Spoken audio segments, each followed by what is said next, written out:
Let's all make like noise sounds like dun dun dun dun dun dun dun dun dun dun dun dun dun dun dun dun dun dun. I want the sound of the $6 million man when he was running. Remember the sound? Yeah. My theme song. We're live with 0 viewers right now. I don't have any notification that you just went live, brother. Yeah. At all. That doesn't shock me. It doesn't shock me at all. That's what I'm saying, man. YouTube's crazy. Look, it ain't even showing me you're live. It's not showing you I'm live? No. Well, remember, there is like a 2-minute delay. Maybe that's it. We can see. So if this does work, because we don't know, YouTube is ridiculous with their delays. So we'll see what happens. So it does show that we have 0 viewers. Should have more than that by now. Yep. Oh, well, that explains it. It was set to private.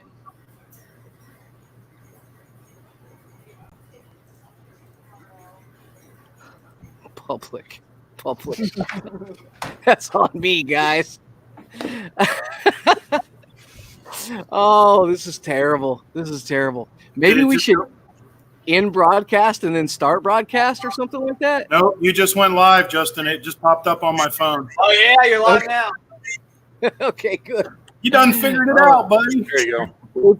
You know, it's complicated when you're trying to do new stuff. You know what I mean? Tell me about it.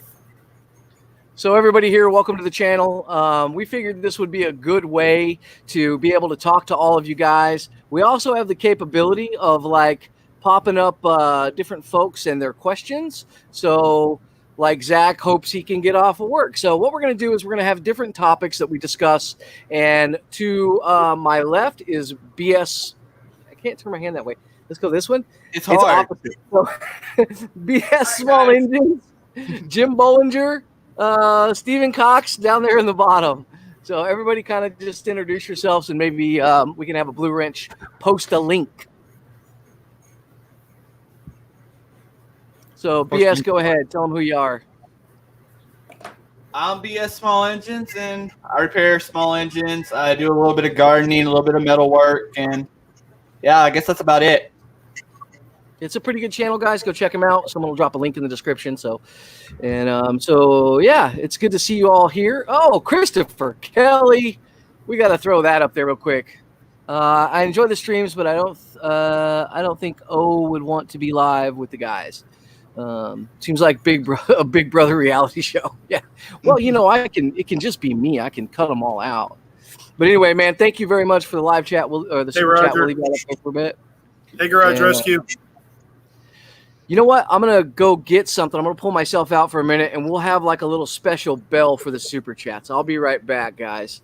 Yes. Think I know where you're going with it. There's one of them.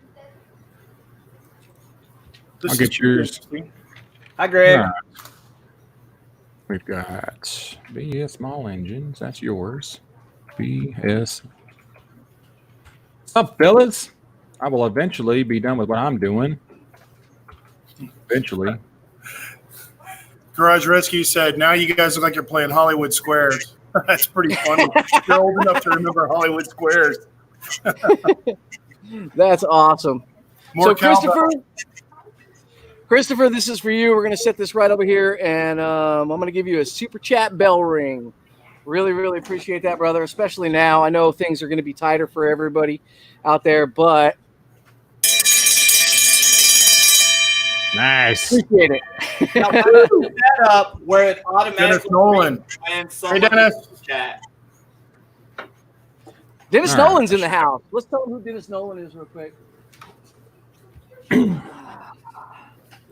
Can someone tell Justin to sit down? Cutters. He makes these awesome carbide. Well, pretty much all kinds of cutters, but this is pretty much all I use in the shop, and Dennis makes the best stuff, so that's who he is. And Sean Bender, good afternoon. Jim, you're blooping out a little bit. We'll go ahead and put you on pause. Yeah, it looks like someone's using all your stream power. Oh, your bit rate? Yeah, so when Jim comes back. Tell them kids to stop watching the internet. Wrong kids, baby. Oh no, Steven, you're fine. It was Bollinger. No, And that's what I was saying. I was saying it to Bollinger, and then my wife heard me and said, "What? Hey, can you hear me? Can you hear me now?" No, Steven or Jim, are you there? no, Jim's not there. I kicked him off. He's being annoying. I'm here. I'm just hanging on. He's doing his normal deal. I was like, "No more Jim." No more Bollinger. No more Bollinger. Thank you very right. much, Poo Poo Head 74. That's awesome, man. So we've just started our live stream, and we've got 64 people watching. Started 5 minutes ago. All right, I did have all my links up, everything that I need. I need to come up with a couple different channels. Hang on. You guys talk amongst yourselves while I pretend like I'm working. It's fine. We got 66 folks in here right now. And looks like Jim's trying to come back in with a video. I don't get that. I've never seen anything like that before. It's kind of interesting. So if you can hear me, Justin, the kids aren't on the TV, so I don't know what's causing that. Yeah, it's pretty weird. It's real glitchy. I'll tell you what, Jim, I'm going to kick you out, kick yourself out, use that same link, and come back in. Roger that, sir. All right. Oh, but I like the green flashy. His audio seems fine. No, Maybe he's trying to come in. the camera. Jim, it's the same. No, I'm not back in yet. Hold on. Oh, okay. Oh, there you go. You disconnected yourself. How many firemen does it take to do one live stream? 7. Quite a few. Quite a few. Lon says he's working from home. So, guys, there's a couple minute delay here on this new system that we're working on because it takes a while to get everything done. So it's about a 2-minute delay. So we're actually doing all this 2 minutes ahead of you guys. So, just know that. So yeah, everybody. And also I'm able to show your comments as well, guys. So when I see some good comments that I think are positive, we'll put them up. So, yeah.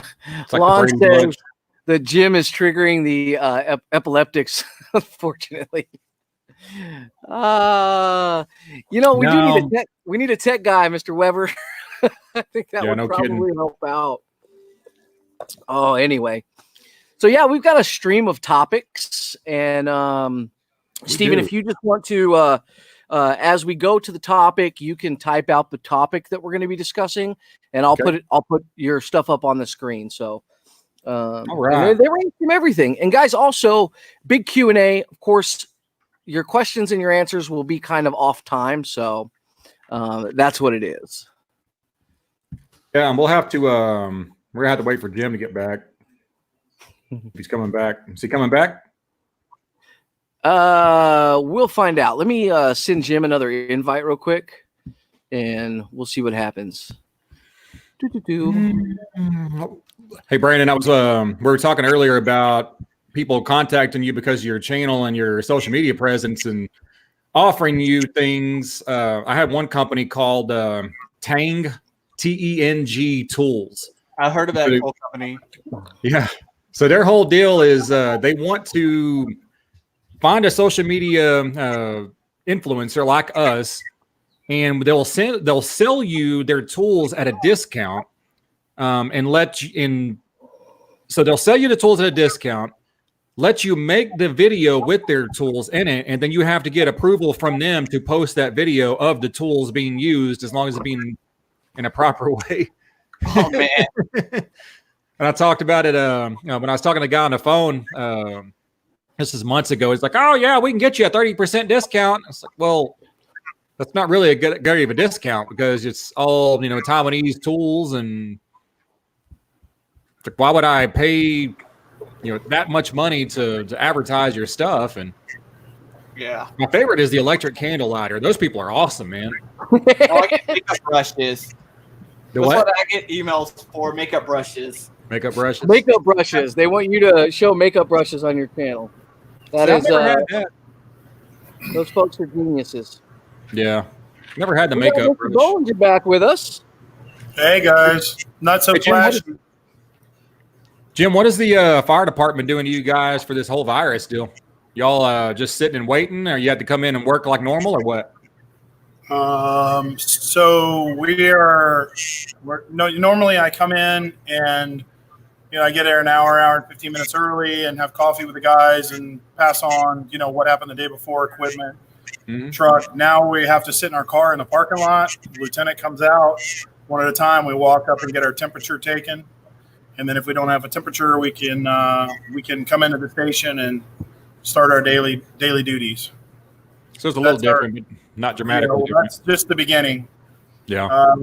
Pretty much every call, it's full PPE.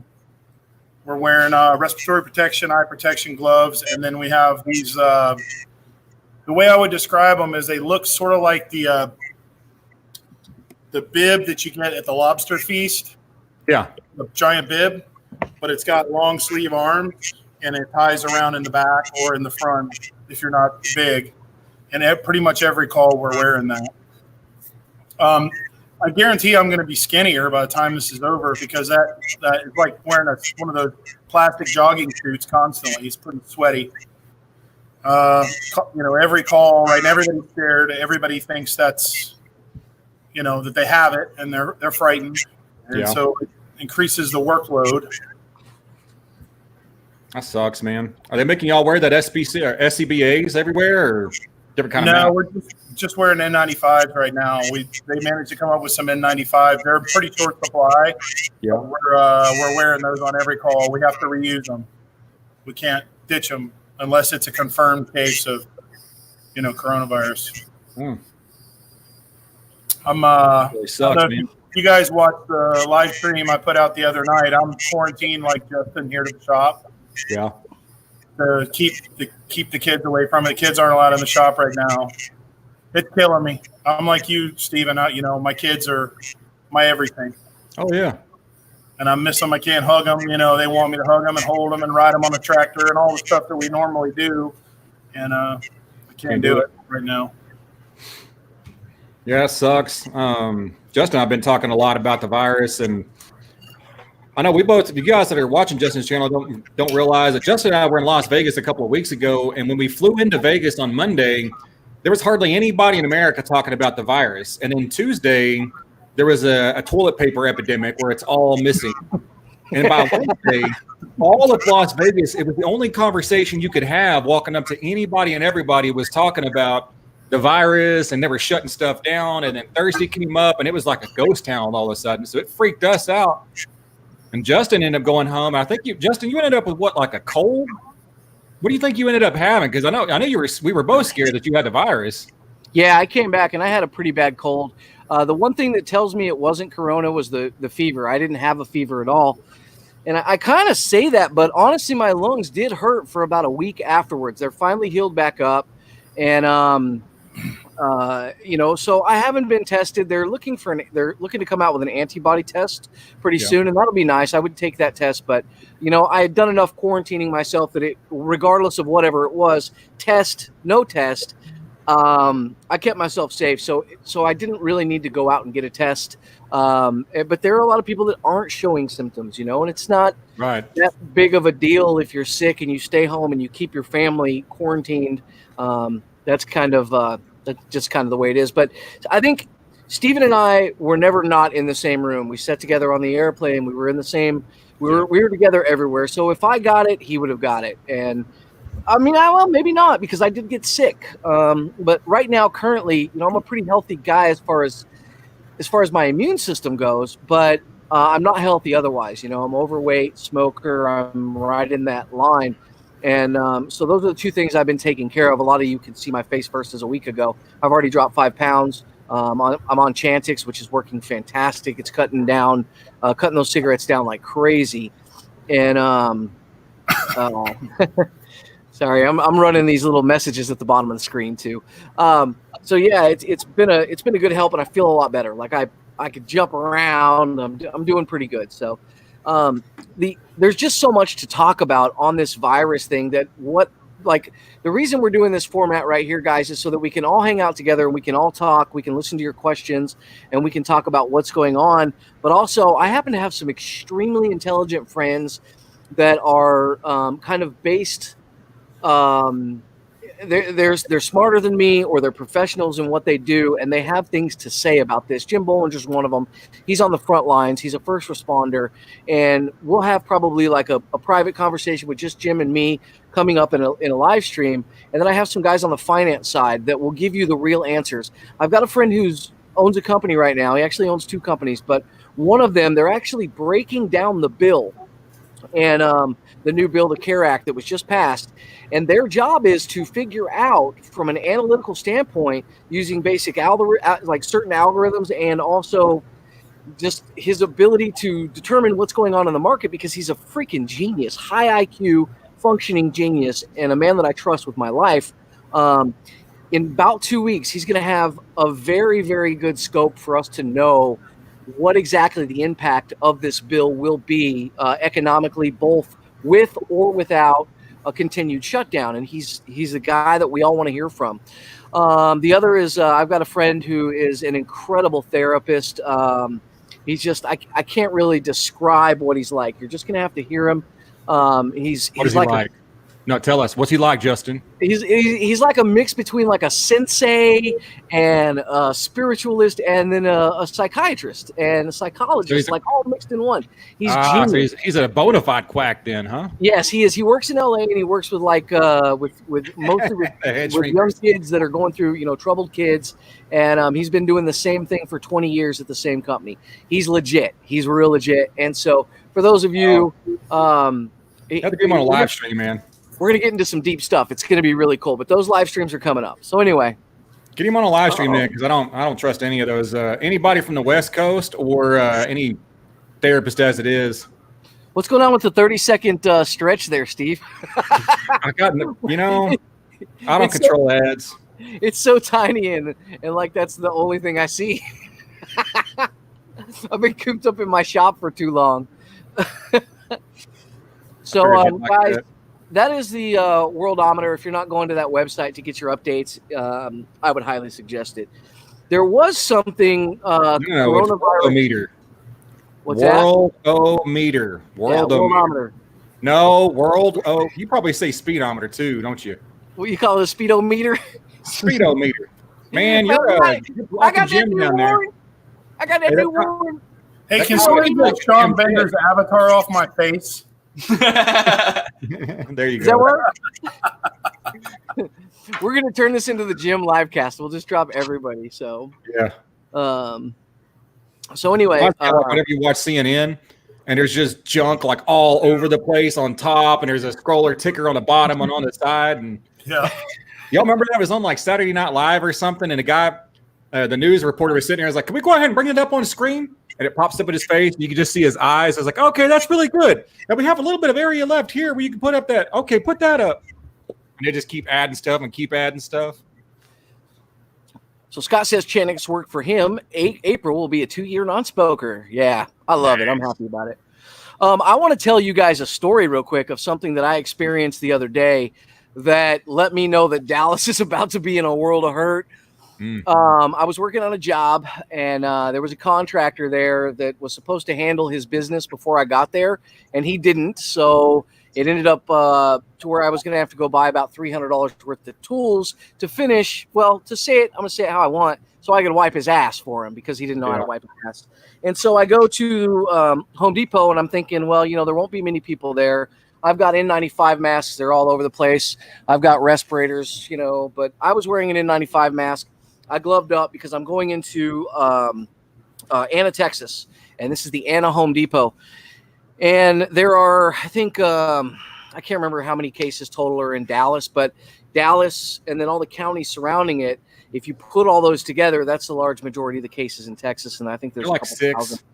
Yeah, there's like 6 cases. But anyway, that area is actually pretty hot. Denton was one of the first places that had it. So, excuse me. So anyway, I pull into the parking lot. It's all restaurants, right? It's all restaurants, and then it's all and then it's a Home Depot. And the entire restaurant or the entire parking lot is packed with vehicles, but no restaurants are open. It's all for Home Depot. And I'm like, okay, well, I glove up, I get my stuff, I start to go into Home Depot, and it is elbow to elbow in there, people. It was packed. From working the Good of Land Fest, I've been able to judge numbers really well and figure out like how many people are in a crowd. And I'm at multiple events like that. And I've gotten really good at roughly guessing after I do a walkthrough. So after I go through my 6 aisles that I need to hit that are kind of scattered all over the store, I'm realizing that, man, this is a bad situation. So I get up to the front to get in line to queue behind everyone else. And I am blown away. It takes me a minute like a few seconds to really realize what's happening here. So this Home Depot does not have registers. This Home Depot has only self-checkout, and it's all touch screens. Now that would be probably great, but it's just touch screens, and then they have the gun. In front of me are 5 kiosks, and then 5 more over here to the side. And everyone's walking up.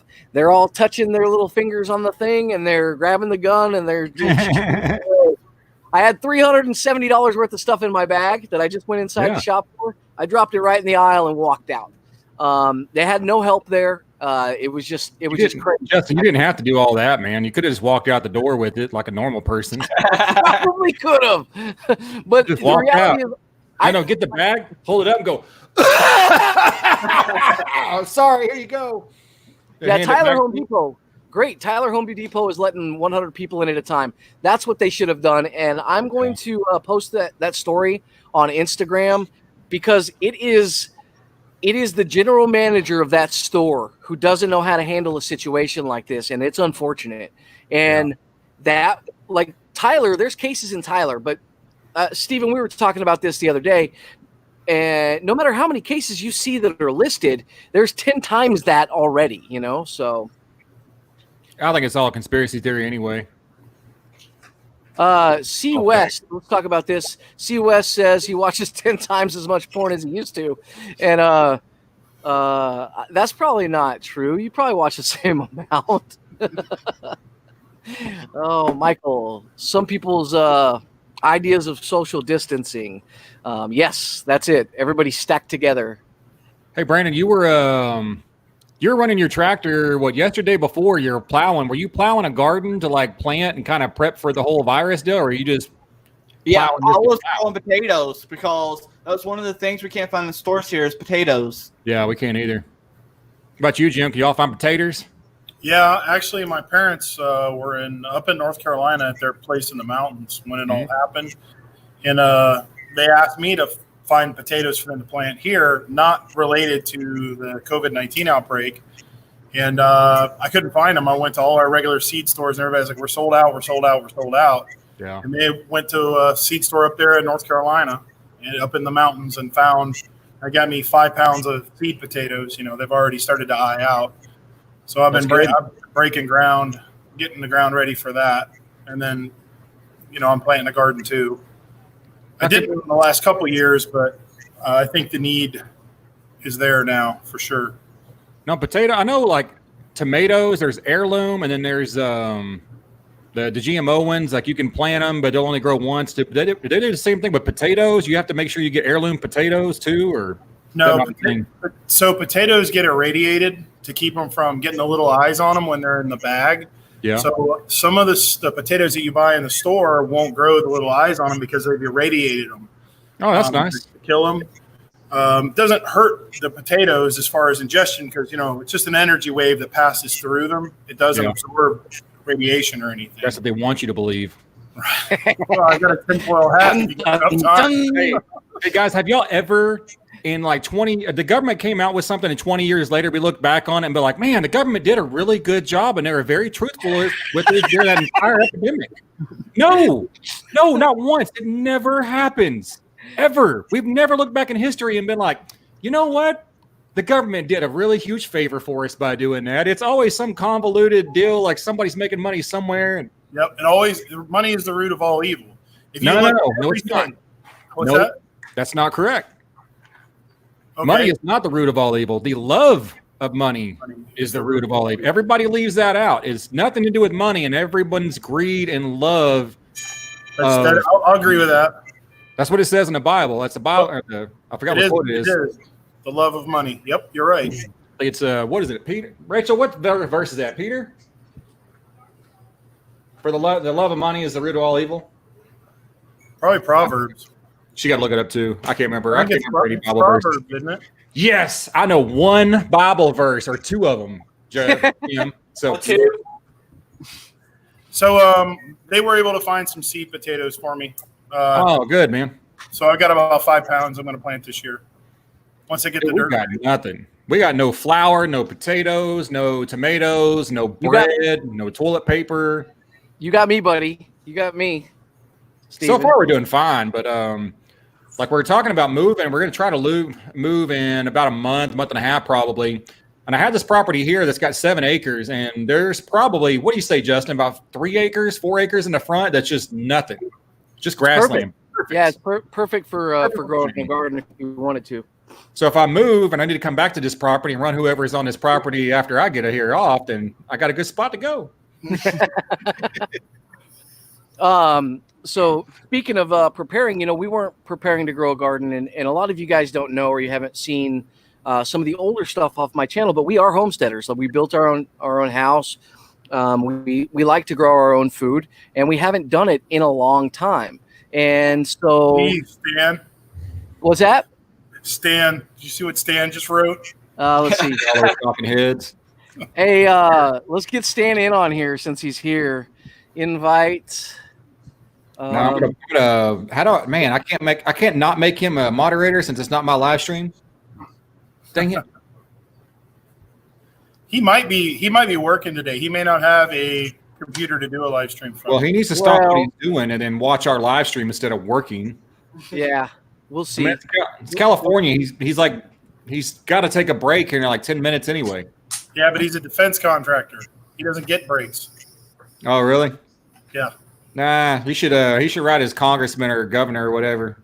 Get California in and they'll solve it. I'm gonna just Gonna call him. I was listening to Joe Rogan the other day. He was talking about it wasn't even about the virus. It was just talking about prepping. And he was talking that, all it takes is like rabbits are one of the best things you could ever have in the event of an apocalypse. Because you can have a really small cage and they breed like rabbits, meaning have it all the time. But I didn't realize, like, if you had 2 rabbits that were able to breed constantly, that would end up with a net of about 600 pounds of meat in a year from those 2 bunnies. if you can feed them.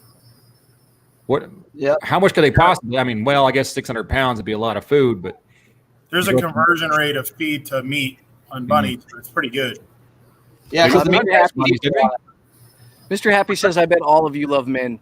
Yeah, I love men. Men are awesome. Like, some of my favorite people on the planet are men. So I know. It's kind of crazy. Cool. See, for me, it's different, though, because I love men, and then I love women, too. Yeah. It kind of splits my attention. Yeah. But this is a great topic. So, Mr. Happy, while we do love men, unfortunately for you, we are all heterosexual. So we hope that you find man love somewhere. It won't be here, but we can still be your friends and we can show you love. Hey, who has rings on? I do. Jim? I do. Brandon's single, buddy. So Brandon's single, Mr. Happy. If you're looking for one. Mr. Happy, he may not be gay either.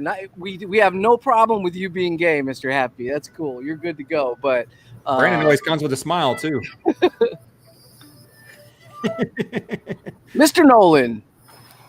Who are you talking to? You're the world's worst host on a live stream. Dennis Nolan said, hang on, guys. Hey, hang on a second. Let me check my bank account information here. Okay, let me let you go. They're giving me hell now. Do you guys believe I had to do a W-9 this year? Thomas Formoki says that quote was from 1 Timothy and from Ecclesiastes. There we go. Here's what we're asking. Awesome, buddy. Yeah, my wife has been back there yelling at me the entire time. She just looked it up. Hentel Rescue says Stan's profile picture makes him look like a sexual predator. Hey, Eric, if you want to jump on here, dude, I'll send you a link real quick. Yes. I actually said earlier, is like, we're talking about people to add to it, and the first name that we threw in the bucket was Jim Bollinger, and the second name was Eric. But I couldn't remember it. What's funny is I could not remember the first part of the Hentel Rescue. I could just remember Tool Rescue, so I said Eric Tool Rescue. So we got Eric Tool Rescue. Yeah. What's that guy's name? Eric Tool Rescue? No, that's not it. So Eric, all you have to do is click on the link. It's that simple. And hey, click Eric, on the link and you'll pop up. What do you mean? Stan's profile picture makes him look like a sexual predator. Well, here it is. Everyone can take a look. It does, dude. No. Let's make him look. Makes him look like he is. Stan says he only has eyes for Eric. Oh boy. Oh, that's hilarious. Well, I just want to make this very bold and statement. All you guys have the wrong plumbing for me. How do you know? You got this, I'm out. Maybe. We can still be buddies. Hey, man, as long as the lights go off, what do you care? Hey, listen, it matters. It's the stuff of the beard. I can't get into it, man. Jim, all I want to know is, have you been looking through your underwear drawer, longing for something? Yeah, Justin told me the other little joke with those stickers too, Stephen Cox. We thought about it, but we weren't friends enough for that yet, so. She just laughed at me. Oh, sorry. Go ahead. That's one of those, like, we kind of think that we were, it pops up in your head, but you're just not good enough friends with the person to know if it's going to be cool or they're going to be like, yeah, that's kind of creepy. Yeah. He would have just laughed at you. My wife's got a great sense of humor. She married me. Well, at this point, we know her, and we know both of y'all a lot better. So I know it'd just be received well as a joke. But then it was, we hadn't gone out to eat, we hadn't gone out to dinner with you guys, hadn't hung out that much, and it's funny. It's like putting the stickers on everybody's stuff. Like I put stickers all over your shop. Obviously, I put it all over Stan's shop, and then Justin and I were talking like at the good of the land. I was like, "Holy crap, dude! My truck's right next to the front. There could be stickers all over this truck." There's only one person brave enough to put a sticker on that truck. You know what sticker it is? Your kids didn't put one sticker on that truck the whole time it was there, just so you know. Hey, stickers cost money, buddy. Stan's Bar Z sticker was the only one that somebody stuck on there, and he stuck it on my door jamb. Still there. You know who did get stickered by Bo, my oldest son? Who? It's Ray Cornelia's truck. And, nice. Ray is like super crazy, like don't touch my truck. Like like he washes it like twice a day, and you told me, yeah. The thing is like an 03 or something. And it looks like it's on the showroom. Like I think he sold it, didn't he? What's that? I thought he sold it because we went to the Bar Z Summer Bash, and then at the Bar Z, either before he got there or at the Bar Z, he left his tailgate down and backed it into something. He still has it. Oh, I thought he was going to sell it off. Yeah, well, he was just mad because he dented his tailgate. Got to sell the truck. It's been wrecked. That was heartbreaking. He loves that truck, dude. He does. It's clean. I kind of did the same thing on Adam at A-Bomb 79s. Hey, the Tan Job Rescue. I was going to put a sticker on Adam's truck at your place when we were there, Jim, and I went up and I opened the door of Adam's truck and I looked in, and it was immaculate. I mean, there was not a speck of dirt anywhere in the truck. Everything was absolutely pristine, and I just shut the door. I was like, you know what? I'm not putting my sticker on this truck. I just set a sticker on in the cup holder, and that was it. Didn't stick it to nothing because I was worried about, how men are about their trucks sometimes. Well, Stephen, a lot of people don't know what you did with your sticker, so I'm just going to go ahead and let everybody else know what you did. He convinced my wife to take one of his stickers and put it in my underwear drawer. It was pretty funny. It was sure, funny. Yeah. I convinced your wife to put your sticker in your underwear drawer. Stephen, you don't even know which one's my underwear drawer. You couldn't figure it out. Exactly. I might have more than one. I have never been in your bedroom at all, ever, not once. All right, gentlemen, we have a topic request. It is how's the tractor coming? And I believe we can talk about Mark Carricker's tractor as well as kind of just an all-around tractor conversation. I think that would be pretty good. So, Steve, you rock and roll. You can kind of start talking about that. And Adolph, you're asking how I'm feeling. We're doing great. And did I ever get the Mahindra working? Yes, I always get it working. And it's working better now. So, and it did actually till the garden. That video will be coming up real soon. So, but go ahead, Stephen, give him a little bit of an update. I'm going to step aside for 1 second. Hang on for you, dude. You want to show that video? Oh man, he's killing me. Jim, I'm back. What video? Which one am I? Oh yes, Stephen, show the video. This is what happened. If I could figure out. Here you go. Y'all ready? You probably won't be able to hear the volume, but I will try. Hold on. We got Bar Z here. Maybe. I didn't notice, but Stan was here, and I'm not sure if he's actually here. To enable virtual camera output, start Split X Broadcaster. So apparently your Wi-Fi thing is shut off. But we're gonna bring this on. I'm gonna add this to the stream. It's getting crazy. Okay, here you go, guys. Everyone ready? Play it, Steve. Are those sleeves? Yep. Oh, Nikes! Did you split the sleeve? Yeah. Yeah, of course. Down so he can, Steven, You have to break at least one. hold on. I got to get this comment thing out of the way. yeah. Let's see. How do I do that? Just click on the comment that you clicked on. Damn it, man! So I learned some valuable lessons. Okay, there we go. Show it one more time, and get us some audio. We want to hear what you say when this is happening. Here you go. So, guys, this is Mark's tractor engine. Hang on, guys. Now you'll be able to hear it.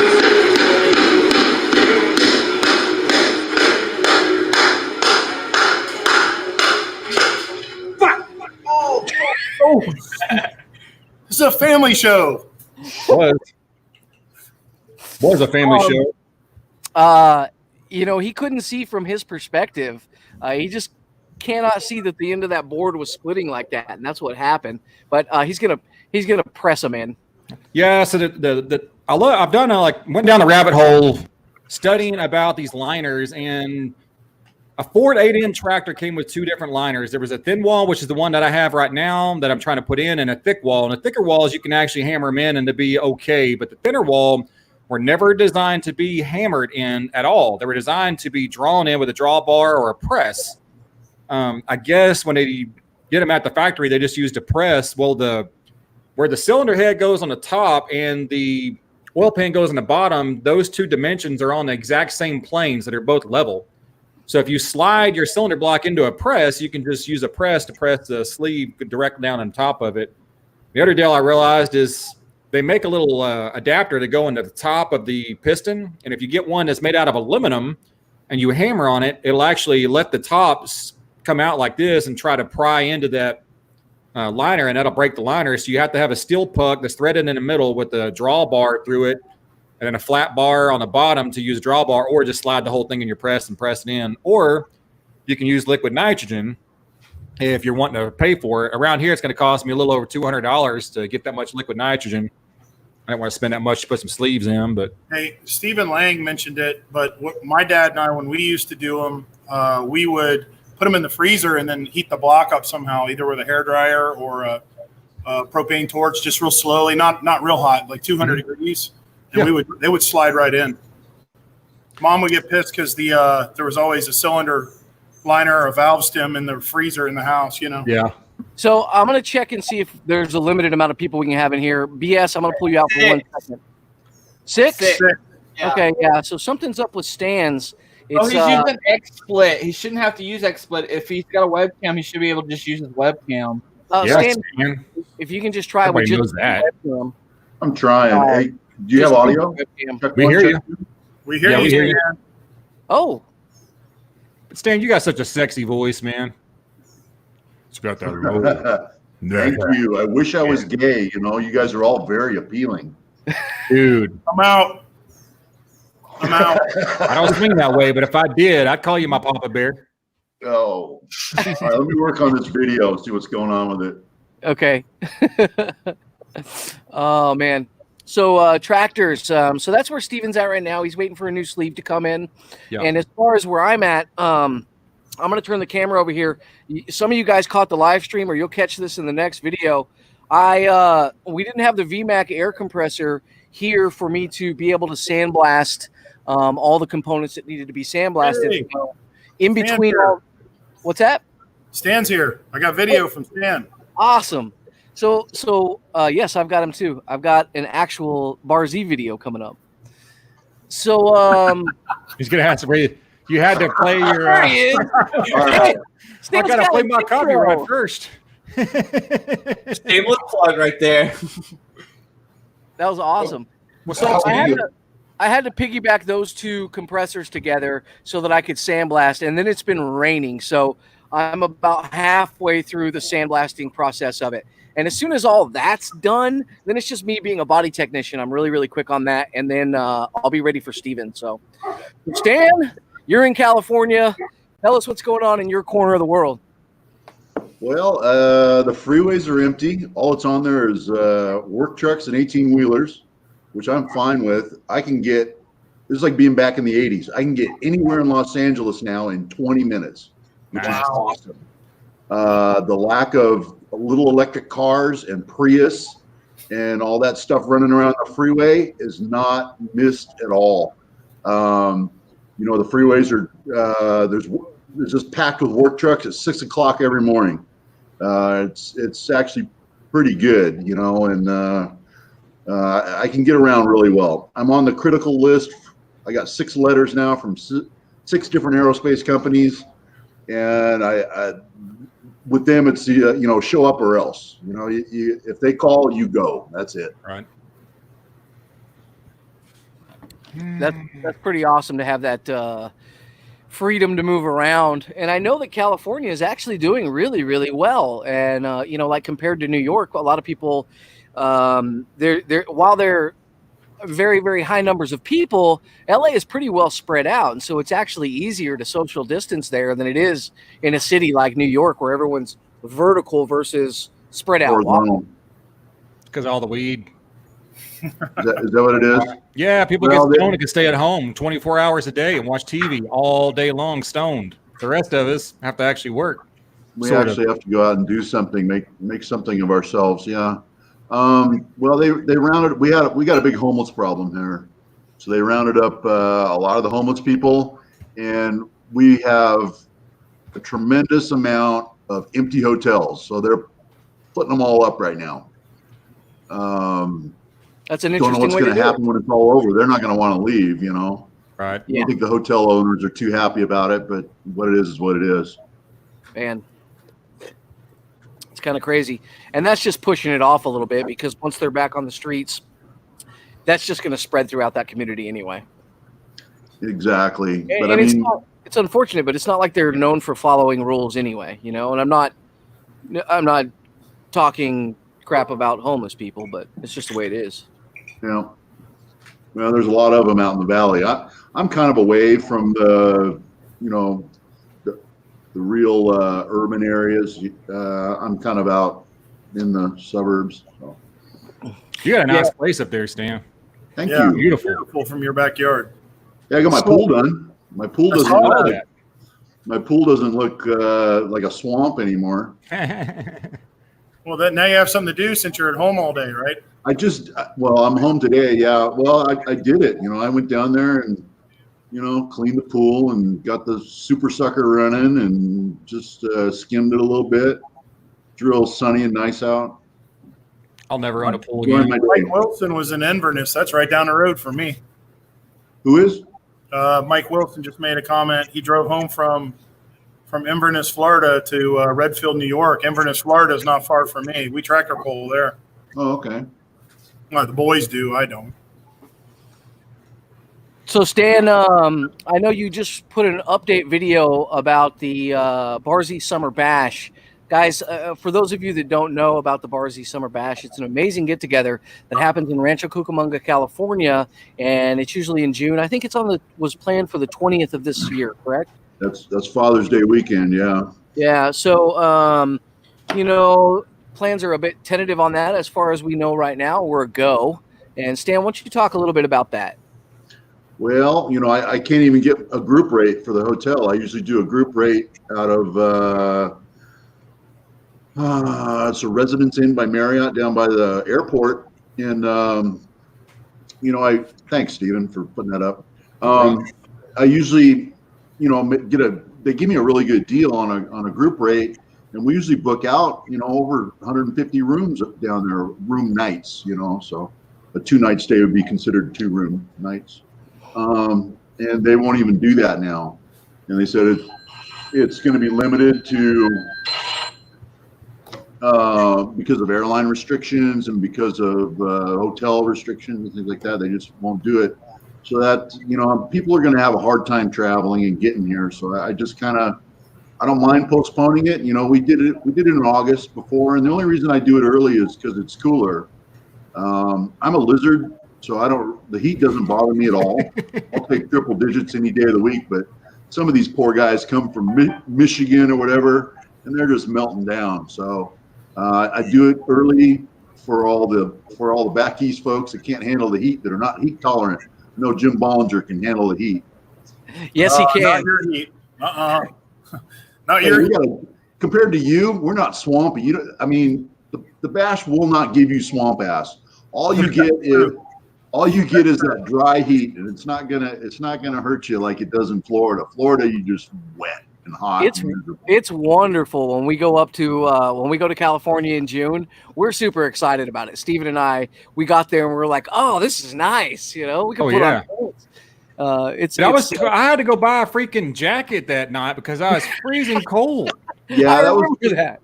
It was chilly. We had our winter ran really long, and it was chilly. So that was kind of unexpected. And I create these hashtags for the event every year, and I don't know how they're going to fit in. So it's kind of weird, that when Hell Freezes Over turned out to be our coldest year yet.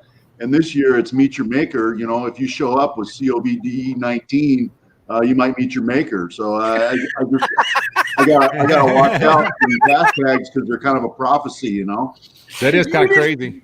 Yeah. Now, that was out. That it was titled well before. I know. Even China. I am not Nostradamus. I cannot predict the future. I swear. I cannot. Wow. Oh, that is hilarious. We just had a post from Steven talking about how incredible his wife is. Usually what that means is that his wife is moderating the site. So. Oh, yeah. Smart man. That's a smart man right there. Well, it really works out because she'll get on her phone when I'm doing a live stream, and I'll just do the live stream, and she'll read off the questions and delete people, answer questions. But it's funny because I'll kind of glance over at the live stream every now and then, and I'll have a conversation going that I didn't actually have. And people ask me about it, and I have no idea what they're talking about. It's like I don't want to talk about that one. There was another situation Justin and I were just in a couple of weeks ago that was like that. I had no clue what they were talking about, what these people were talking about or asking me about, and apparently I'd had like a paragraph conversation with them about it.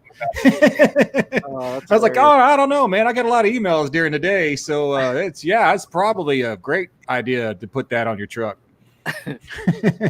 So Stan, tell us a little bit. Hey guys, I'll be right back. Okay. Yeah, tell us a little bit about Barzy. Like, what is it for those that don't know? Barzy Summer Bash, that is. Well, Barzy Industrial. Everyone's leaving now that I start talking. There goes Steven. there goes Jim. Okay, you're out of here. Next. I'm not going to sit here and talk to nobody. It's just Gonna have a coconut All right. Barzy Industrial was originally created in the late 90s as an industrial automation type installer. I install all kinds of equipment, and I specialize in the paint finish industry, mainly industrial. I do some automotive industrial finishing systems. And what are you talking about, company or just me? No, kind of like, for a lot of people that don't know, like if you look behind me right there, that's my heat treat oven that Stan made. It's the That's a good looking oven. There's a bunch of them over here. See all those right there? I saw that. There's a bunch of duplex right there. Does one of those have my name on it? No. Did you order one? Did you even express any interest in one at all? Yeah. Well, yeah. Eventually. You didn't even say, "Hey, Stan, those are nice ovens. Wish I had one." You didn't ever say that. Hey, Stan, you're about this big on my screen right now. I know. Those are nice ovens. I wish I had one, Stan, but I don't need one right now. Okay. So Stan, I put together an axe the other day on a video, and what I had to do was I was going to restore a double-bitted axe, and it turns out that it had a crack dead center down one of the bits. So I cut it out, and when I held it in my hand, it looked like a tiny little axe. I was like, "Oh, I'm going to make an axe out of that." So I've got this axe. I've got just some mild steel laying around, right? And the axe is differentially hardened, so that just the bit of the axe is hardened and the rest is soft. And when you polish it up, you can clearly see where that line is, right? So I have two kind of dissimilar type steels, and I'm going to weld them together. And I've been learning how to TIG weld, which I'm ridiculously excited about because I didn't suck at it. So anyway, I TIG weld this all together, and I know that thing has a hardened bit, and then there's just so much going on in that piece of metal. And then I took the handle and I don't have an alloy setup. I can't spray weld. So I just MIG welded a bunch to thicken the handle out before I ground it all down. And so this is just so many different stresses on this piece of steel. And I took that sucker and I did a ramp up, ramp down operation on it. Heat treated the whole thing and then did a good quench on it and was able to temper it all back. And it was incredible. I didn't show a lot of that in the video because people don't really get it on my channel. But it's just the operation of using it on there. And it turned out really cool. I actually still have that. I've got to ship them out today. I'll show you guys real quick what that looks like. But dude, hey Justin, Greener 121 asked, are these the same ovens this old Tony did a video on? Yes, they are. Yes, ovens. That's the man right there. That way. I'm the one that makes those. Tony's is different than mine. I think this old Tony has just the bottom oven, which is 2,000 degrees.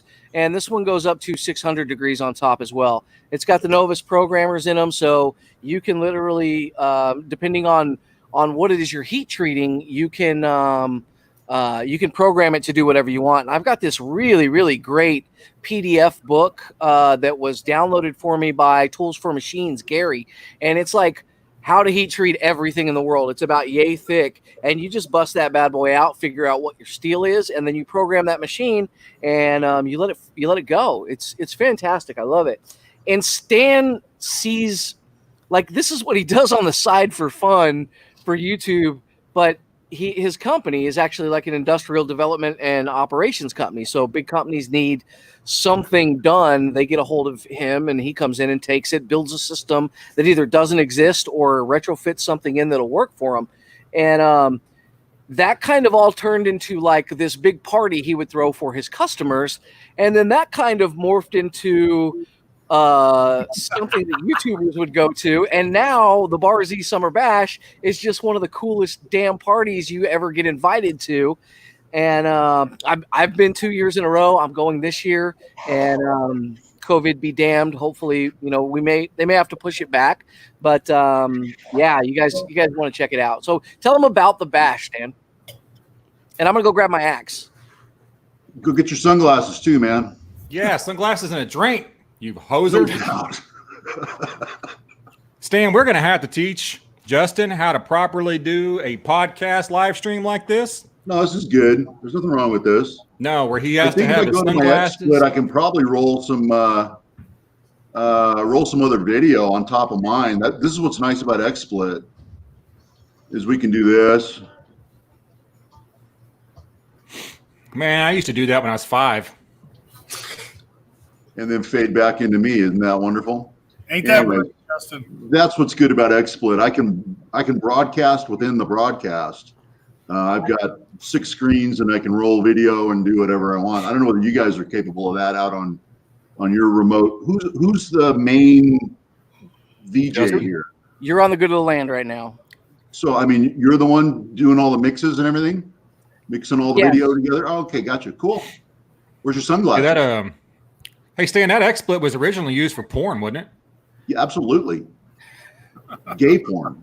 I thought that's where you got it from. Hey, where's Mr. Whatever? He would be all excited right now. So what were we talking about? Tractors, and we were talking about gardens.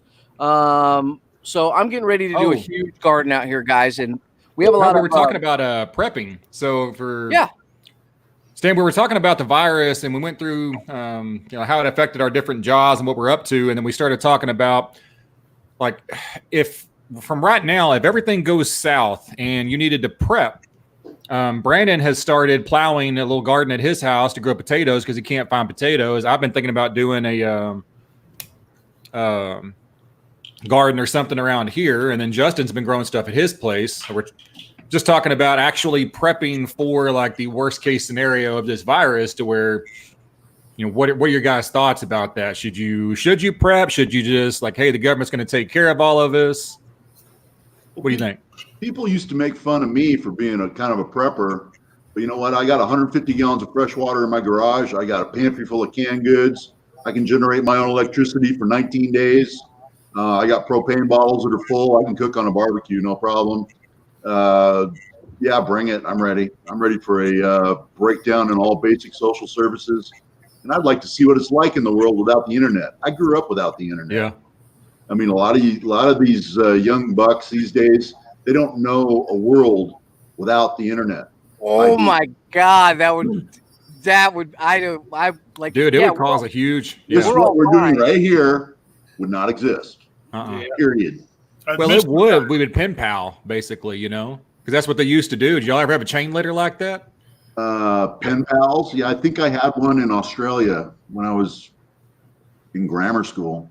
Yeah, usually in school, we used to have one that was, I think I was in like 4th grade or 3rd grade, but you would write up here like a little paragraph about your week, and you would send it. Somebody else would write their paragraph, and they would send that letter to somewhere else, and it would just constantly go around, and you'd have this whole conversation with about 10 people. It was a really cool idea, but it'd take a long time to get answered anything.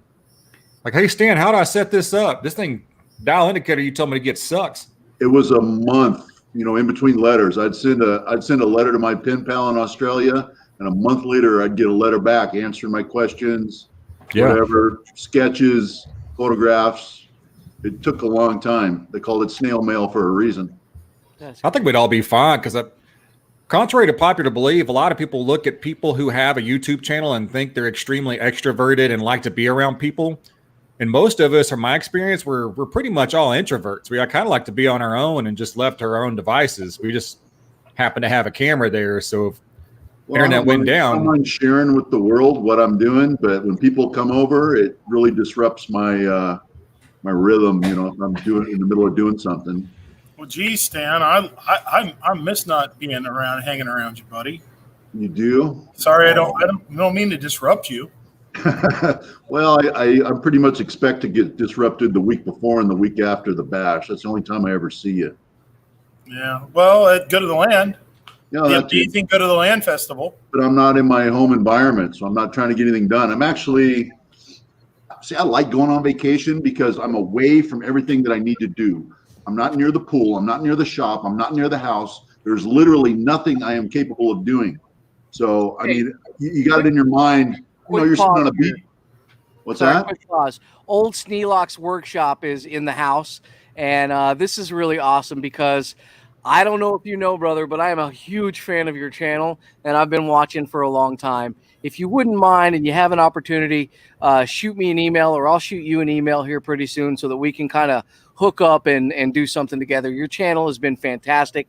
You have taught me so much, and I just want to say I'm very, very proud to meet you and to see you in here. Actually, at the Old Mill Pond Museum, we would all sit around and watch your videos together. It's just really cool. So I'm glad to see you in the live stream, and it just really, really makes my day.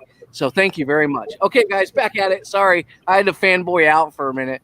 Yeah, my favorite YouTubers are all the obscure ones because it's based on how much knowledge they have that they're willing to share with me, as opposed to how popular they are or whatever. I'll watch an hour and a half long video of something that's just like of a man who has some information and some knowledge that they're putting out there to pass on. And I think that's why I'm like such good friends with all of you guys, is because really, in all honesty, you all are better at me in so many different ways and so many different skills. And it makes me rise up as a person to surround myself with a higher level of individuals. So thank you for being awesome, everybody. Sorry, got all happy there. Who wants to follow that? Look at Steven. Look at Steven. He's like, what did you just say? Is that a still picture? Because he's not moving. Hey, Justin, I'm gonna switch to my phone real quick, and then I can show y'all a peek of my garden. Okay, sounds great. All right. So you're gonna pop back on a different feed, correct? Yeah, I'll come back after we take a look at my garden on the computer. Sounds good. Hey, Justin, I did some argon tests on the hot shot Saturday and Sunday. I watched the video that you just put out. Steven, can you pull up Barzy's channel and Shade on HKW and put a link to that last video? Actually, I got the squares here. I can show them to you right now. I'll be right back. Yeah, grab them. And I need to see if I can bring... Okay, cool. I think I can do this. I can do a solo layout stand where it just pops you up first. So when you get back, we'll just pop you up. I'm back, and I got squares. Okay, we're going to pop you up full screen, Stan. Okay. Oh, that's not Stan. That don't look anything like me. Hold on. Way more handsome than Stan. Next. Okay, no. I see where I'm at now. My bad. We have so many different people in here. Let's see. I'm going to try to hold these up in front of the camera where you can get a good look at the scale on them. I've got to do, BS is out in the garden too, so I've got to I got to pull out some things and put in others. So I'll remove him from screen there. Brandon, can you hear me? It's not working, brother. I'm going to pull it out. Stan, we're going to go full screen on your face. Go for it. Oh, no. Good Lord. Look at the size of the head on that thing. All right, I'm going to show you these. I'm hoping the camera's picking them up, the scale on it. These are done without argon. I'm going to flip them. This is just a straight heat treat, no argon. So, Stan, can you explain to them what exactly it is that you're doing? Like, explain the process for those. Well, what we're doing is we're turning the hot shot into an inert environment devoid of oxygen. And that eliminates scaling on parts. I'm trying to get it where you can see both. There you go. So see if you can pick out which one's got a scale and which one doesn't, and which one's smooth and nice and smooth and doesn't have any of that rough buildup. Yeah, so the one in your right hand, which is on the right side of the screen. Yeah, I'm switching around here. Everything's mirror image, so it's kind of weird. Yeah. So, yeah, the one with the splotches, which you can't really see that clear. But, Steven, you can put up, or Unicorn Master, you can go a little further on in the video, and I'll kind of throw those up together if you wanted to. But anyway, that'll be enough. That's the basic. There you can kind of see the scaling there. Yep. See how it's scaled up? Yep. And then let's bring a pair up that are not scaled. These are done in an argon environment. And they both made hardness. They both made Rockwell C58 in the oven. And then you just clean those off with a little bit of Scotch-Brite. That's all it took to get These into that. went to the sink with some red Scotch-Brite and some soap and water. So those of you out there that work with any kind of forgings or stuff like that, and you're putting in like a clean knife into an oven or any tool that you're making into a hot shot oven, you can literally end up with something as clean as that, you know? Well, yeah, a lot of the knife makers, they want to keep their knives very clean, because they get them to a semi-finished state and then take them in for heat treat. So they want to keep them as clean as possible. My next experiment is going to be with carbon dioxide and see how that does. All we really need to do is deplete the oxygen out of the oven. Doesn't really care whether it's argon. Argon's more expensive than CO anyways. Did we lose Justin? I think we lost our host. No, he took himself out. He's doing something. Oh. Yeah, I just had to get a bottle of C25 refilled at the local welding supply here, and I was trying to get 9010. And when I asked for it, they looked at me like they have never heard of 9010 gas in their entire life. Really? That's a MIG mix. Nope. Lady looked at me like, we have 7525. Well, that's a good mix too. Well, I want a spray art. We use 98 too sometimes also. That's what I was told to get. That's what Chucky told me. He said, try to get 98.2 if you can find it. He goes, or just settle for 9010. He goes, but good luck finding it at a local little welding supply like that. So Yeah, well, so here's what happens is they don't mix their own gas. So if they don't bring their own gas in a liquid and then be able to weigh the bottles, because that's how they do it. They do it by weight. They know how much liquid weight it'll take, and then percentage and weigh it out. If they don't have the ability to do that, they only buy those bottles filled by another company. A lot of guys at Airgas, they look like you got horns growing out of your head when you ask for like a special trimix. Yeah, they have no clue what you're talking about. Okay, that explains it. Well, Matheson gas, I think they're nationwide. Don't you have Matheson out there, Jim? Matheson gas? Yeah, I think they're up in the north part of the state. But we don't. It's Airgas here. I use a local family-owned. Airgas is the Antichrist. Yes, agreed. Yeah, they'll gouge you every chance they get. Airgas will gouge you. Matheson's actually one of my customers. I built a spray booth just for painting cylinders, and it's on a turntable. We had to cut out the floor. We cut out the concrete in the floor, and we put a pneumatic spinner in there at floor level. And oh wow, look at that.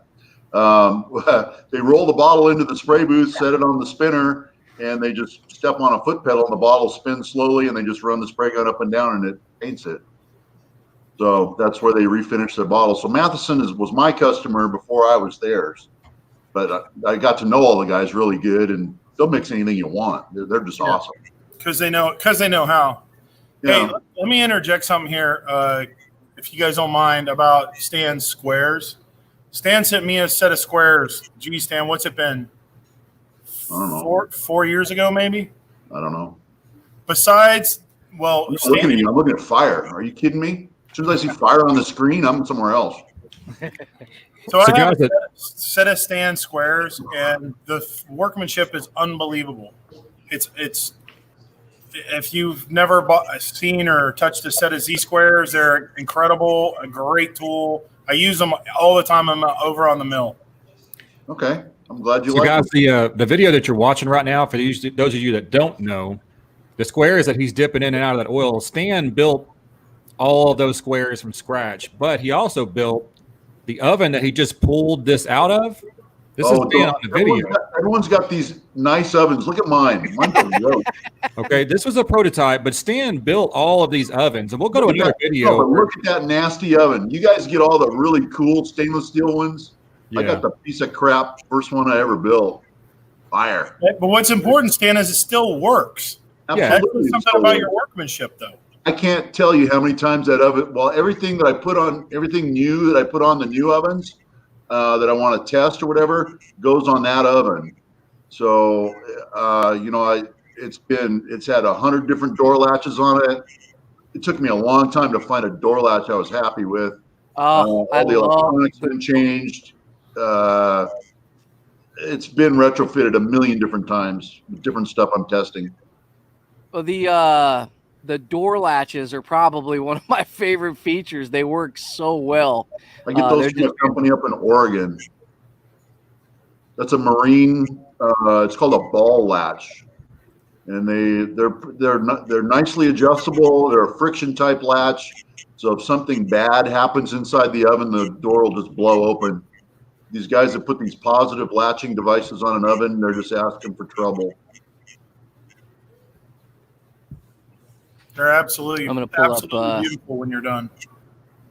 That's straight out of hardening there. Just rinsed with water. That's it. Good job finding that video. I didn't know you could do that. Stick it up on there. That's pretty neat. Oh, Lord, look at that one. Yeah, Justin, I'm the one controlling that video. Is Justin doing that? That looks like Bucky the Beaver. Sorry, did you have any luck getting Eric on? Is Eric coming on? No, he's watching the kids right now. Oh, okay. So, guys, he texted in our private chat. I don't know if he's still there. The private chat we have on StreamYard. Y'all will like his username. Come on, go full screen. There we go. Let me do it. What the heck? Okay, Steven, you do it. It's on my channel.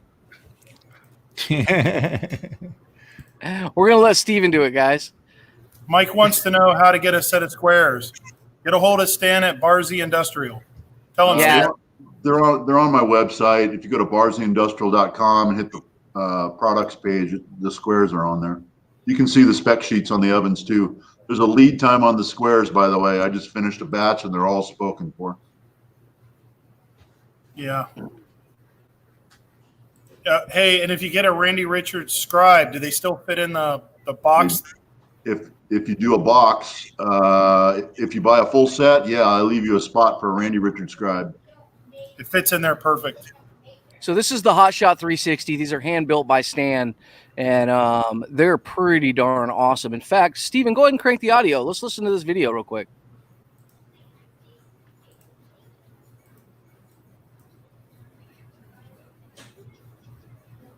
Nope, still no audio. Maybe that's on my side. Right now, so I'm the only one that has the two PIDs, and it's just really unique. Let me turn this off. I want to show you something real quick. So this Novus, the N480D, if you notice, it sits out a little bit as opposed to the way that the N1030 is. So your top oven, this is going to be for your lower temperatures. It tops out at 600 degrees, while the bottom oven goes all the way to 2,000 degrees. So this is where you're going to be doing your quenching and your heat treating of parts. This is where you're going to do your tempering, right? So you'll temper in there. I read the instructions. I thought about pizza. It said no pizza. So no pizza.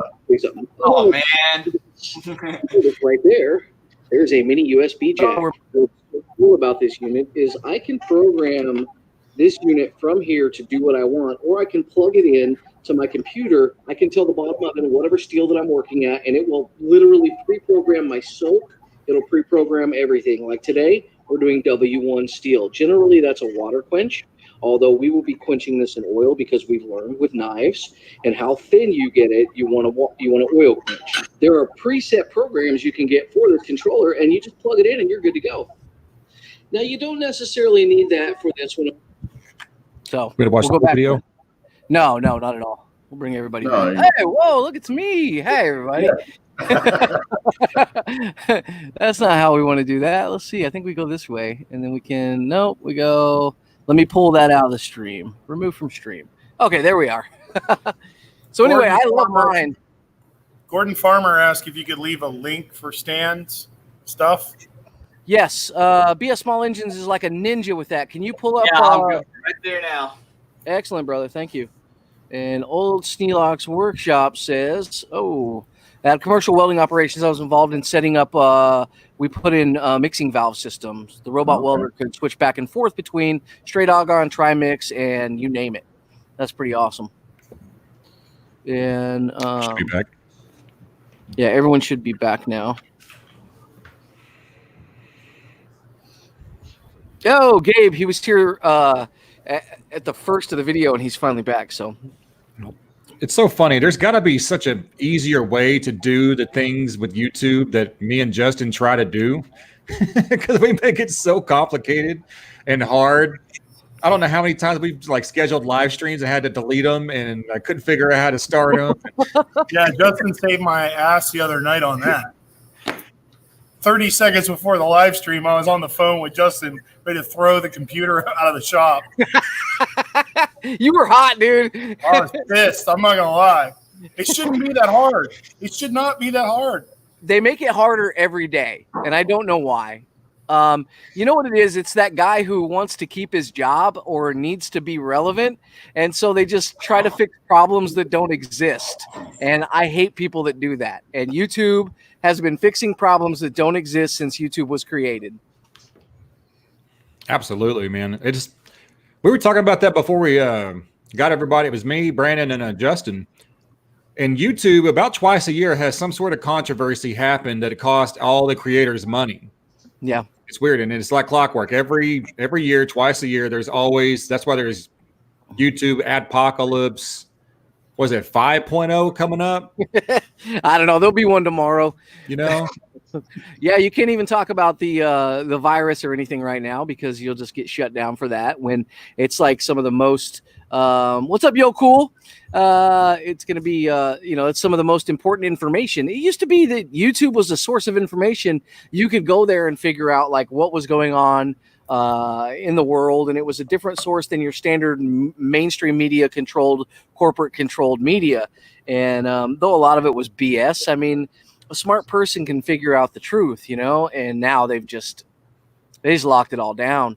It's another element of control, and they're outside the realm of free speech. So they are actually using their own political thought processes in the decision making basing that on what is actually shown to the public. So they tend to be more liberal, more left, and not tend. They are, I would say, they're not left or liberal. They are extreme progressives.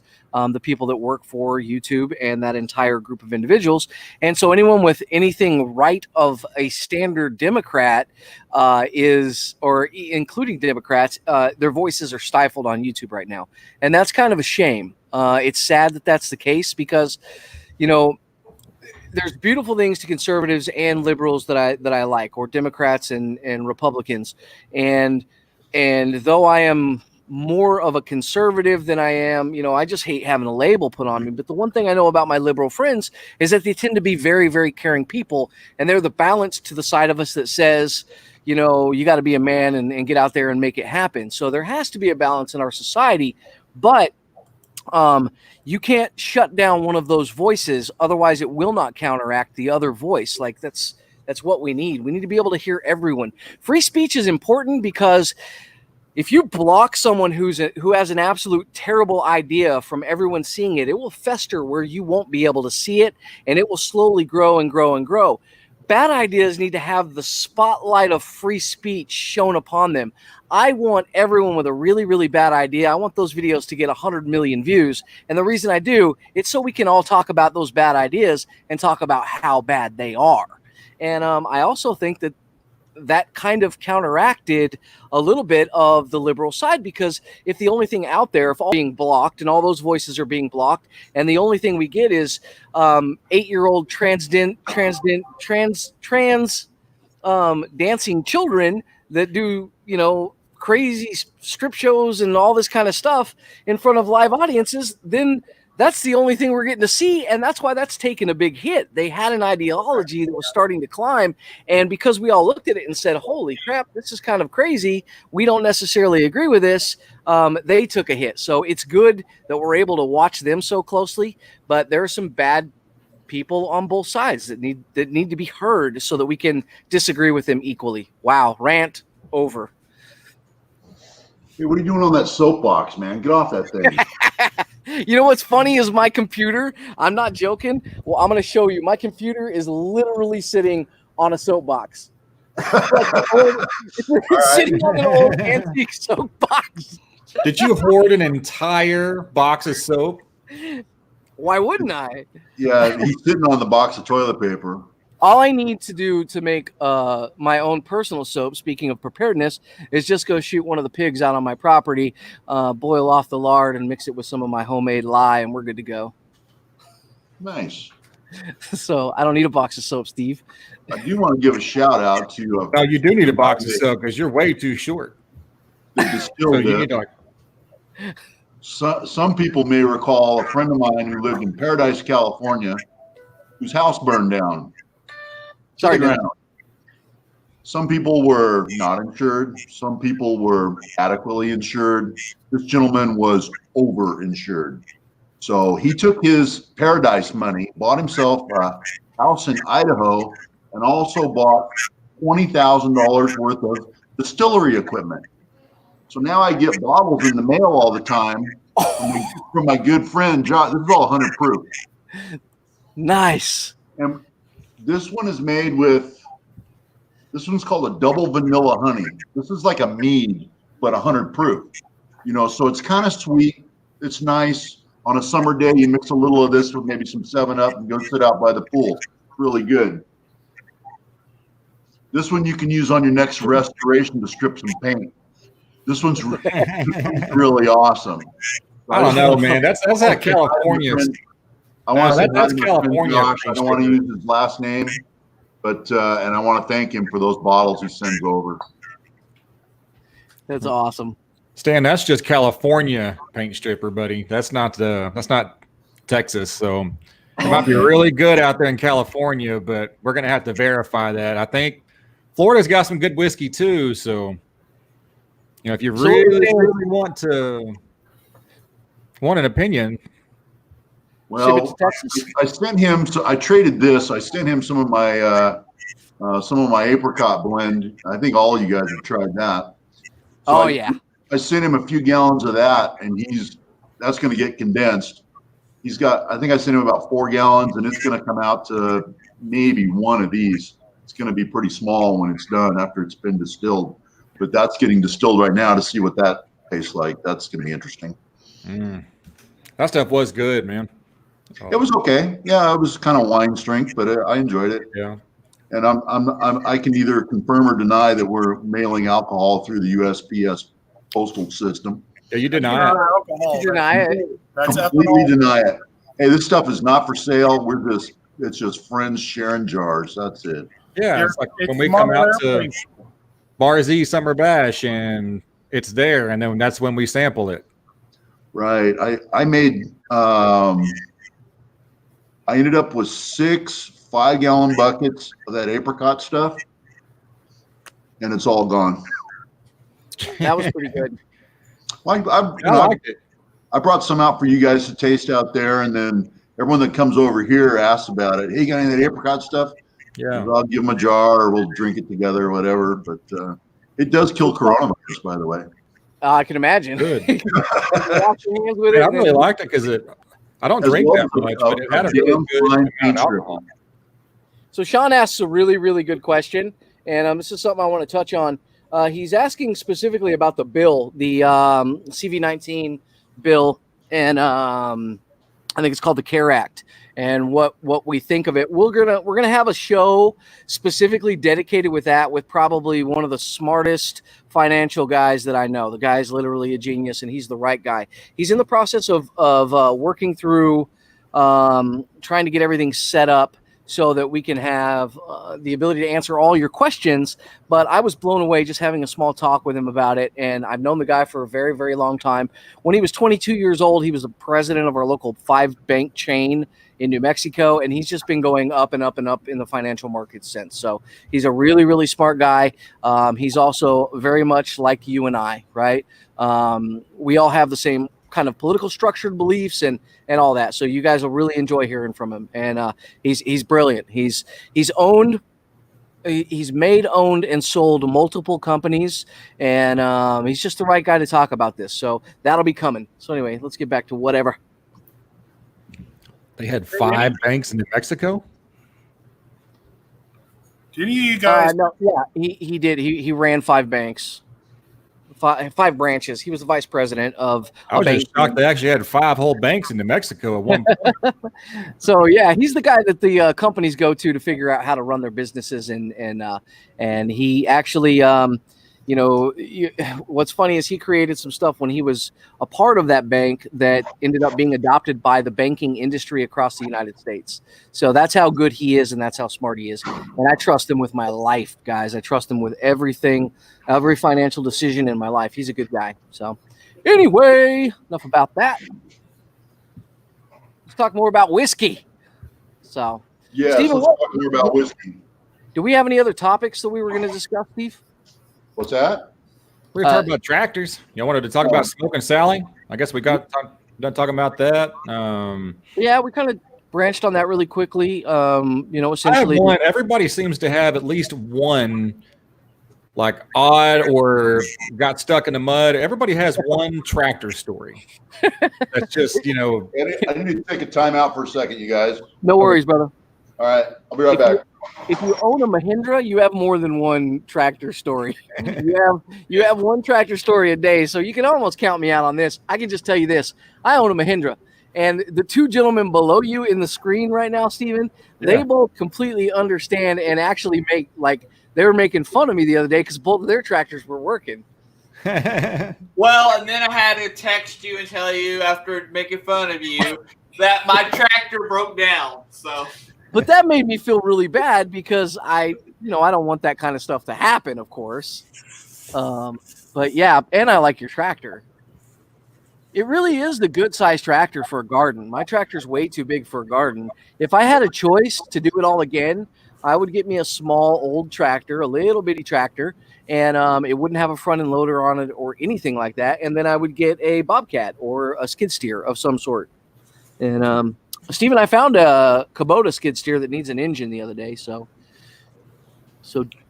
Well, I've got a Kubota M6040, and I wouldn't trade it for 75 of your Mahindras. no one would. Dr. Lee's in here with us, guys. Someone want to put a link to Dr. Lee's channel, please, up there. And Dr. Lee, actually, if you are interested, you can just tell me. We can add you to this live stream really easy. All we do is send you an email. Or if you want to pop back on to another live stream at a later date, we're going to be doing these a little more often while everyone's in. And we're just going to bring in different YouTube creators. So up in the right, we have Stan with Bar Z Industrial. He makes really, really cool stuff and teaches us all how to weld and how to fabricate and how to build and how to machine. Below that, we have and how to Clorox. We have welder extraordinaire. All you guys how to disinfect. And how to disinfect. That's we right. have Jim Bollinger, and he specializes in fabrication and welding at Do Right Fabrication. And just to the left on your screen in the Echo hat, that is BS Small Engines. He's the small engine mechanic and works on tractors and everything like that. So right in the middle is Stephen Cox. You guys know, heavy equipment diesel mechanic. And I think you all know me as just the all-around whatever kind of guy. So that's pretty much what we're doing right now. But yeah, there's a link in the description for Dr. Lee's channel right now. So Dr. Lee, we'd love to have you on for a live stream, maybe me, you, and Steve or something at a time. I think everybody would love to see that, and it would be awesome. So Mike says he has several thousand tractor stories, and his dad owned a Ford tractor dealership. God, I'd love to be a fly on the wall at that place. You see, everybody has a tractor story. So like everybody that I've ever come across, no one's ever been like, yeah, I don't know nothing about tractors. Never been around them, never seen them, didn't know. Everybody, my grandpa had a tractor. He used to put me on his lap and take me, or I had this one stupid tractor to never start. But Jim, what was your first tractor that you ever got to operate? Believe it or not, it was a Pencraft made by Penny. What is that? My dad had it when I was a kid, and then he had a Gravely Powerhead walk behind. If you guys know. Yeah. And boy, I spent 1,000 hours behind that thing, bush hogging, tilling, plowing. He had all the. It was like the model. It's like the Volkswagen Bug of tractors. You could buy every implement in the world for it, and some of them were flat out scary. They had like a giant saw blade that would fit on the bush hog, and you take the sprout off, and it's serious. Just a saw blade out in the middle of nowhere, spinning, and you'd run it into the woods and cut trees down with it. I don't know why they thought that was a good idea, but you could buy anything for those things for a long time. And I had one of those growing up too. Hey, Tom Z is in the house. Tom Zelickman. Okay, now hold on. Let's do this. Stan, say his name. Tom Zelickman. Okay. Did I screw that up again? I can say it 100 times and I never get it. What? It's Zelickman. Zelickman. Zelickman. What did I say? Zelickman. Zelick. You say Zelickman. It's Zelickman. Zelickman. I messed it up too. Say it like you're a German soldier. Zelickman. Zelickman. There you go. Right. Tom was just down here. Tom was just down here recently, and I asked him if I was saying it right, and he lied to me. He told me I was saying it right, so he didn't hurt my feelings. Well, there you go. Tom Zelickman. Not Zelickman. Zelickman. Zelickman. Put it up. Zelickman. I can't hear anything different than what you're saying from what I'm saying. It sounds the same. Okay, let's do this one more time. You say it. Zelickman. Zelickman. That's what I just said. No, it's not. Okay, we're moving on. Sorry, Tom. I tried. Love you, Tom. Hope you're doing well, buddy. Miss you, Tom.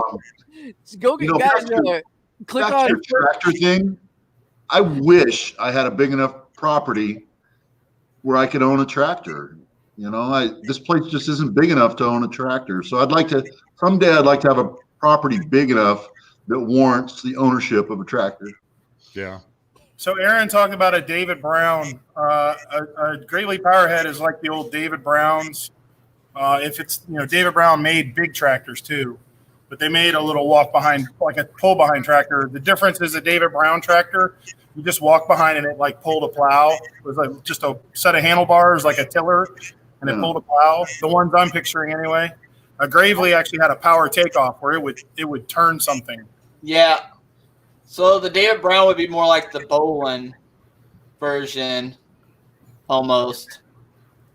Yeah, exactly. Little belt-driven, little side horizontal shaft motor kind of thing. Yep. So, guys, tell us and I'll put these stories up on the screen as they pop up. But tell us about your stories with tractors, and just kind of let us know what you think. So, Steven, I will add this to the stream anytime you're ready, and that's what he's talking about right there. Yes. Yeah. Yes, that's a tiller. Yes, absolutely. Spent many hours. Yeah, I really like how, that's the beat. And so That's that cool. one right there, my first the early was, ones of those that cylinder was off an Indian motorcycle. The ones from like the 30s and 40s. That's really cool. That's awesome. My first experience operating any piece of equipment was when I was 14 years old. I got a job working at a water place that sold those 5-gallon buckets of water, and they bring it to your house, kind of like the Ozarka thing or whatever your distributor was. It was Sierra at the time. It was my first job, and I loved it, man. The guy threw me the keys to the forklift and kind of gave me a quick how to use it, and that was like my first little foray into operating equipment, and I was just hooked at that point. It was a lot of fun. Had a lot of fun. Never dropped anything either, shockingly. Hey, BS Small Engines, how many of those Great Lake Powerheads have you had to lap the exhaust valves on? I haven't got a chance. It's not as popular here in Texas. I actually run the local Texas Garden Tractor group, and there just ain't as many as I would like to be here. It just never come out of Texas. They're really popular in certain parts, but the exhaust valves, if you over rev them, the valve floats and it burns the valve real easy. Yeah.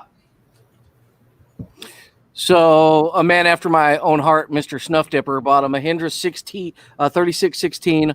Always clicked 40 times before it started. Glad to have sold it a few months ago. He's going to buy a Kubota neck. Yeah, man. I've got two things with my Mahindra: a payment and constant problems. Yeah. That's what I get with it. That's what you get. So just buy something else, guys. I don't care. I just make sure it's not a Mahindra, and you ought to be pretty good to go. Even if you know how to work on Mahindras, Steven, how many different code readers do you have? Can you hear him, Steven? 6? Yeah. At least. And what happens at least? What happens when you try to work on my tractor or read a code on my tractor? None of them work. The only one that ever works is that little bullshit ALM 327 device. Yeah, and it works. And I used it before, and it gave me a wrong color weird. So you just never know. So yeah, so it's just crazy. I tried all of those, man. Steven, your tractor story. You got a lot of them. Oh man, I can tell you. I think the first tractor I ever had experience on was my dad's friend that had a landscaping company, and he had this. I think it was a Ford. I want to say a 9N or something, but it had a bucket on the front. Mm-hmm. And he used to put us in that bucket, raise us up, and go drive in circles with it, which is probably a horrible idea, that tractor, but we used to ride in it. And I remember, when was the first one I ever got to operate? I don't know. You've been on. I think one of my favorite is a John Deere 4020 for some reason. I love that tractor. That's a good tractor. There's something about that tractor, man. That's like you get on it. I don't know. It's one of the only selfies I've ever, before I did social media, it was the only selfie I ever taken was on a tractor going.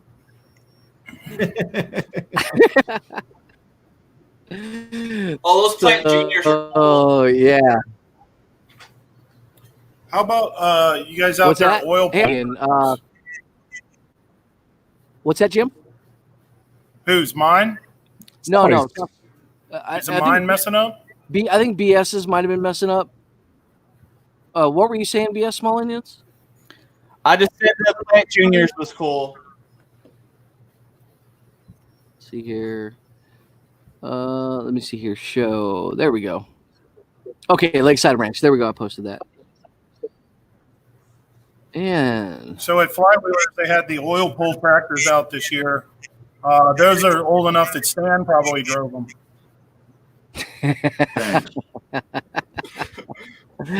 Oh man, that's a pot calling the kettle black. Is that a racing Stan's a lot older than me. Probably. Which it's not. Maybe it is. Strike that from the record. Well, guys, I'm gonna have to cut mine short. I got to go out to the shop and work on some brakes. I can just delete them like that real quick. Just kidding. Bye, Steve. See y'all later. Take it easy, homie. See you, brother. All right, it's just us, guys. There's only 4 of us left. We lost one. Oh no! And I'm kind of getting ready to go too. It's 4:22. Yeah. We got to do this again, though. No, this is pretty good. I'm glad you got this figured out. How to do a multiple cast like this? It's pretty cool. Yeah, we'll see what it looks like on the YouTube side. I know to all of us in this link, it looks really good. But so, guys, do us a favor. Go ahead and leave a comment right now and tell us like 1 out of 10 audio, video, and just your first number will be audio, your second number will be video. What does it sound like? So just put like 6, 6, 10, 10, 4, 4, 9, 9, or whatever you think. Like compared to some of our, or even what do you think of this kind of thing? Do you like this format? Is this fun for you guys to watch? Do you like the live stuff? And you ask, we tell. That's pretty much the way it is. Yeah, we can jump around on. We are reality TV. We can jump around on anyone's. We channel. are reality TV because there's no hiding what's going on here. Thanks, Malcolm. So Jim, audio is a little in and out. Yeah. Okay, cool. So let's see here. Jim, any pointers coming from you being, a first responder, any pointers before we take off that you can let people know about that are in the chat right now, some of the stuff that you feel that they should do? You talked about some interesting stuff on your live stream the other day, and it was talking about, take it easy, Dr. Lee. We'll get you on here soon. That would be fantastic if you want to do that with us. But you were talking about on your live stream, like specifically when you call 911 and you think you're sick, what do you do? So I'm going to kind of let you take that for a second. So we've had a rash of calls in Orlando, and essentially what's happening is that I'm going to make up something, but it'll follow the same general line because I got to, because of HIPAA laws, I can't say certain things. But let's say you fall and break your arm, okay? But you've had a fever and you've had some issues, right? Make sure that a lot of folks aren't telling the 911 dispatcher, hey, I fell, broke my arm, but I've had a fever and a cough, because they're afraid that we won't come because that's the COVID, identifier right now is fever, cough, those kind of things. And that's not the case at all. We'll always come. But you got to, just like if the building was on fire, I'm going to come in there with an air pack, gear, helmet, axe, pike pole, sledgehammer, saw, whatever I need to help put out that fire. I'm going to wear the proper gear. I'm going to come into your house wearing the proper gear to protect me and my family. And just like that, he was gone. Stan's got a fancy logo that's floating around. You just keep talking. That's it. I'm done. We all need to fix that. Like, Stan's He's going to stick this up on the screen. there you go. see if this works. Stan's gonna one up you. Like this. How's that? Yeah, there you go. Sorry. So Jim, you were saying essentially just be honest with them. Tell them what they're coming into, right? Yeah, we can't hear you, Justin. You got to get that microphone close. Oh, sorry. I think Justin's So I want to slide this over onto your screen. If he'd Anyway. hold still, we could see him. He'd stop pixelating. Is that better? Oh, I can see you real clear now, Justin. Okay. So essentially what you're telling people is just be honest with the 911 and the first responders when you call. So they're not going to not come to your house because you're sick. That information is very valuable, and they can only operate with the information that they have on hand. So just be honest with them, let them know so they can show up prepared, and they're going to be there for you. That's their job, and they love being there for you. So, Well, yeah, and again, we got to have the ability to protect ourselves before we come in. Wear the right PPE, just like I would wear a gear and a helmet to fight a fire. I need to have the right gear on before I come into your home to try to help you if you're having complications. yep. Dude, this has been an hour and 40 minutes. These are like the longest live streams. I think it's kind of awesome because Wait till you do a 3-hour one. Yeah, I think it's because of the format where we just get to hang out. And like, you guys are all my friends, and I like, you know, we have from Florida, California, and Texas, like spread all over the country, and we're all just here together. I really like it. Not to mention everyone in the comment sections from all over the world. So just ridiculously cool. Well, anyone want to call it? Call it. What do you want to call it? I'm Who's good to call it. I got stuff I can go do. okay? So You Stan, know, if you're interested in popping one of these up on your channel, let us know. We'll get you all set up, and we can bring in a bunch of people. And the same with anyone else. So we can hit multiple lives on multiple different channels all at once, or not all at once, but together. That would be interesting to see if we could simulcast it on multiple channels. Wow, that'd be interesting. Absolutely. Don't know. We'll look at the software. BS knows all about this stuff. Brandon does. Thank God for BS small engines. If there's a way to do it, and he's like the super site moderator too. Like, he's the guy in my live streams that's in there making sure that everything's legit and good to go. So I always like that too. Oh, wait, hey, the other day, BS, you called out and called Justin for me. Yeah, appreciate that, man. you're Got welcome. that handled. Yeah, and he was Do Right was saying that yes, as soon as he gets as soon as he goes on his next live stream, now that he knows how to add a moderator, he'll put you on there as a moderator. And also, Yes, everyone just everyone that you know and trust, the guys that you talk to on a daily basis, or whatever, put them on as your moderators. It doesn't matter if you have 100 moderators, because you never know who's going to be available to watch your stream at that point to take care of the stuff in there. So we've got Topher Craig says hi from Canada. How's it going? Harold is saying hi from Belize. That's pretty awesome. Oh, And, Harold. Mark says smash that like button. So, guys, I think we're going to call it here. Stay tuned to my channel, Stephen Cox channel. Pretty much everyone else's channel you see here, Barzy, Do Right Fabrication, BS Small Engines, and for more live streams. And also videos will be dropping soon. We're going to be doing a big garden build on our channel. It's going to be awesome, guys. If you've never... I'm really, really into building soil, right? And I don't really grow a garden as much as I build the soil. I build the soil and then I plant seeds, and then everything happens from there, and it's incredible. And I really enjoy doing it. So we're going to be teaching you guys how to get some really, really high quality fertile soil for relatively inexpensively, so that you can grow in a tiny backyard tons of vegetables. When I say tons, I mean tons. No joke. You can have huge hauls. But that's about it for me. I think that's about it for everyone else, right? Everyone want to say goodbye? Goodbye, Tom Zellickman. Bye, Tom. No, you did it wrong. You did it right, Jim. I am speaking right. So, Now that guy down there, that's Jim from that Do Right. Fabrication. Do Right. Fabrication. What is it, Justin? Do Right. Flabberation? Flatulation. Flatulation. Do right. Flatulation. Whatever it takes to get you to watch. All right, guys. So we have a at the end of our live streams, we always do kind of a goodbye sound off. So how that works is you're going to start saying goodbye and leaving comments saying goodbye like Stephen Lang, and I'm going to do my best to call out every name and say goodbye to you all before we leave. You have about 20 seconds right now, and that's it. So, Malcolm, you say goodbye. I say take it easy, brother. Mr. Stephen Lang, Shark River Machine. You guys, if you haven't met him, you're going to meet him at the Barzy Summer Bash, and we're pretty sure that date is still in June. Harold, take it easy, brother. And Mark, Flatulation. I'm assuming you're saying goodbye. Topher, goodbye. Garage Rescue, goodbye. Later, guys, says Mike.